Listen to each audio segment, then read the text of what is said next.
नमस्कार, आप देख रहे हैं आर हिंदुस्तान न्यूज़। आनंद सक्सेना के साथ। पारिवारिक जिम्मेदारी निभाने के लिए 30 EL और हाफ CL शिक्षकों ने सिटी मजिस्ट्रेट और BSA को सौंपा ज्ञापन। शिक्षकों की समस्याओं को गंभीरता से विचार करे सरकार। खबर अयोध्या से संवाददाता राहुल श्रीवास्तव की। शासन द्वारा शिक्षकों की समस्याओं के मांगों का निस्तारण किए बिना डिजिटल हाजिरी लगाने के निर्णय के खिलाफ उत्तर प्रदेश के प्राथमिक शिक्षक संघ ने मोर्चा खोल दिया है। संघ के बैनर तले सैकड़ों शिक्षकों ने जिला बेसिक शिक्षा अधिकारी कार्यालय पर प्रांतीय वरिष्ठ उपाध्यक्ष श्री विश्वनाथ सिंह के नेतृत्व में और जिला अध्यक्ष डॉक्टर संजय सिंह की अध्यक्षता में इकट्ठा होकर जिला बेसिक शिक्षा अधिकारी को शासन के निर्णय के खिलाफ ज्ञापन सौंपा और कार्यालय से पैदल मार्च करते हुए शिक्षकों ने नारेबाजी करते हुए जिलाधिकारी कार्यालय कूच किया। सिविल लाइन स्थित ईदगाह के पास शिक्षकों ने सिटी मजिस्ट्रेट को मुख्यमंत्री को संबोधित ज्ञापन सौंपा। सिटी मजिस्ट्रेट को सौंपे गए ज्ञापन में प्रमुख रूप से 15 हाफ डे लीव और 30 EL कैशलेस चिकित्सा प्रमोशन व समायोजन, वेतन विसंगति, परिषदीय विद्यालयों में लिपिक की नियुक्ति एवं चतुर्थ श्रेणी कर्मचारी की नियुक्ति की जाए। गैर शैक्षणिक कार्यों से शिक्षकों को पूर्णतः मुक्त किया जाए। परिषदीय विद्यालयों की समस्याओं को निस्तारित किया जाए और साल भर म्यूचुअल ट्रांसफर खुला रहे। प्राथमिक शिक्षक संघ के जिला अध्यक्ष डॉक्टर संजय सिंह ने कहा कि सुदूर ग्रामीण इलाकों में विपरीत मौसम और विपरीत परिस्थितियों में ऑनलाइन हाजिरी देने में शिक्षकों को समस्याओं का सामना करना पड़ता है। ऐसे में शिक्षकों को तमाम समस्याओं का सामना करना पड़ेगा, इसलिए शासन को इसे लागू करने से पूर्व विचार करना चाहिए, क्योंकि आज़ादी के 70 साल बाद भी अभी तक गांव के रास्ते सुगम नहीं हैं। जिला मंत्री प्रेम कुमार वर्मा ने कहा कि शासन की तानाशाही रवैया बहुत ही खेदजनक है। शिक्षकों की समस्याओं को तत्काल निस्तारित किए बिना ऑनलाइन हाजिरी लागू न करें। मांगे पूरी होने के पश्चात समस्त शैक्षणिक कर्मचारी सरकार के निर्णय के साथ रहेंगे, अन्यथा स्थिति में संघ द्वारा विरोध जारी रहेगा।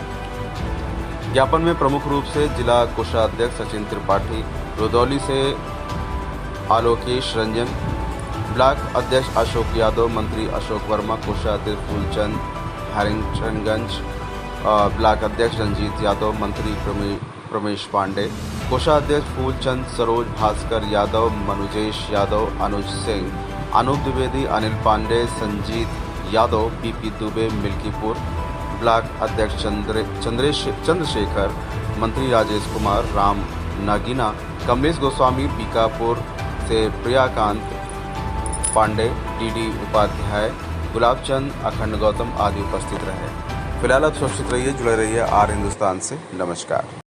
प्रांतीय वरिष्ठ उपाध्यक्ष उत्तर प्रदेश, जो आज हम लोगों का ये धरना प्रदर्शन का कार्यक्रम चल रहा है, हम डिजिटल अटेंडेंस का विरोध करते हैं। सारे लोग, सारे प्रशासन के लोग, सारे शासन के लोग प्राथमिक शिक्षक संघ के अध्यापकों को चोर समझते हैं। आप हमारी सारी सुविधाएं दीजिए, हमसे शिक्षक का केवल कार्ड लीजिए, मैं आपका डिजिटल अटेंडेंस देने के लिए तैयार हूँ। लेकिन जो हमारी मांगे हैं उसको भी तो आप ध्यान में रखिए। जब भी होता कोई भेज देते हैं लेखपाल को जय विद्यालय चेक कराइए, अंगूठा छाप प्रधान को जब भी होता जय विद्यालय चेक कराइए। अरे कभी शिक्षकों से भी चेक करा के देखिए, जो आज हमको चेक कर रहे हैं उनके अंदर कितनी कमियाँ हैं, आप शिक्षक से चेक करा के देख लीजिए। लेकिन हम ये मांग करते हैं, जब तक हमारी जो मांगे पूरी नहीं होंगी तब तक हम लोग पीछे हटने वाले नहीं हैं। मांगे क्या है? मांगे हमारी देखिए 3-4 मांगे हैं। एक हमारी मांगे हैं कि हमको हाफ CL की व्यवस्था दी जाए, हमको EL की व्यवस्था की जाए, हमको जो है जो कैशलेस जो व्यवस्था है मेडिकल की, वो हमको कैशलेस मेडिकल की व्यवस्था दी जाए। सारे लोगों को दी जाती है, हमको क्यों नहीं दी जाती है? काम हमसे आप 24 घंटा का लेना चाहते हैं और हम सब सुविधाएं के नाम पे हमको पीछे हट जाते हैं। जब सुविधा का आधार कर्मचारी को आप जो सुविधा दे रहे हैं हमको दीजिए, हम आपका कार्य करने के लिए तैयार हैं। पहले मांग तो हमारी पूरी करिए। हमसे शिक्षक, मेन मांग हमारी है, हमको शिक्षक का शिक्षण कार्य के अलावा हमसे कोई भी कार्य न लिया जाए। डिजिटली अटेंडेंस का विरोध है, एकदम विरोध है और अंतिम क्षण तक विरोध करेगा। प्राथमिक शिक्षक संघ लगातार विरोध करेगा और ये पीछे हटने वाला नहीं है। ये हमारा पहला चरण था। हम लोग कब से 11 तारीख से, आज 11 तारीख है, हम लोग परसों से ही ये निर्णय, पहला यही निर्णय था कि हम हाथ में काली पट्टी बांध के तब तक चलेंगे जब तक हमारा ये कार्यक्रम चलेगा। अगर आपकी मांग अभी नहीं मानी जाती तो क्या शिक्षण कार्य को सुचारू चलेगा? शिक्षण कार्य को हम लोग निश्चित तौर पे अच्छे से अच्छा चलाएंगे, उसको अच्छा करने का पूरा प्रयास करेंगे। आगे हमारा प्रदेशीय नेतृत्व जो निर्णय लेगा उसमें देखा जाएगा क्या होगा। ये बेसिकली जो अभी डिजिटल अटेंडेंस के विरोध में इन लोगों का जो शिक्षक संगठन का धरना था, बेसिकली विभाग से निर्देश मिले हैं कि मानव संपदा के डेटा के आधार पे ही जो पहले शिक्षकों की समस्याएं थी उसको विभाग पहले से ही ऑनलाइन सिस्टम के माध्यम से उसके समाधान का प्रयास कर रहे हैं। अभी बेसिक शिक्षा विभाग में किसी भी शिक्षक की चाहे लीव का अप्रूवल हो, उनकी वेतन की कटौती है, निलंबन है, बहाली है, इंक्रीमेंट लगना है, एरियर का भुगतान होना है, सारा सिस्टम ऑनलाइन है। सबसे पहले शासन के स्तर पे, विभाग के स्तर पे ये कोशिश की गई कि टीचर्स की जो समस्याएं हैं सबसे पहले हम उनका समाधान करें, उसको डिजिटल प्लेटफॉर्म पे लें। उसके बाद फिर डिजिटल डेटा आधारित मॉनिटरिंग के लिए फिर ये निर्णय लिया गया है कि बेसिक शिक्षा विभाग में जितने भी बच्चों का नामांकन है, बच्चों की अटेंडेंस है, टीचर्स की अटेंडेंस है, उसको भी हम डिजिटल प्लेटफॉर्म पे ले आएंगे। और बेसिकली शिक्षक का जो समय विद्यालय में अभिलेखों के रख रखाव में, अभिलेखों के अपडेशन पे लगता था, उस पर उनका समय न जाए, वो पूरा अपना ध्यान बच्चों के पढ़ाने लिखाने पे, गुणवत्तापूर्ण शिक्षा उपलब्ध कराने के लिए वो अपने तत्पर रहे अपने कर्तव्यों के प्रति। इसके लिए ये निर्णय लिया गया है। और 12 प्रकार की पंजिकाएँ विद्यालय में हैं, उन पंजिकाओं को हम डिजिटली पोर्टल के माध्यम से अपडेट करेंगे, उसमें फीडिंग करेंगे, उसको एंट्री करेंगे। वो डेटा चाहे वो स्कूल के लेवल पे, ब्लॉक स्तर पे, जनपद स्तर से कहीं पे भी देखा जा सकता है। उसके आधार पर भविष्य की योजनाएँ तय की जा सकती हैं। जो शिक्षक का समय अन्य गतिविधियों में जाता था, अभिलेखों के रखरखाव में जाता था, मिड डे मील की जो प्रविष्टियों के अंकित करने में जाता था, अटेंडेंस लेने में जाता था, उसमें समय की बचत होगी, उसका उपयोग बच्चों के हित के लिए किया जा सकता है।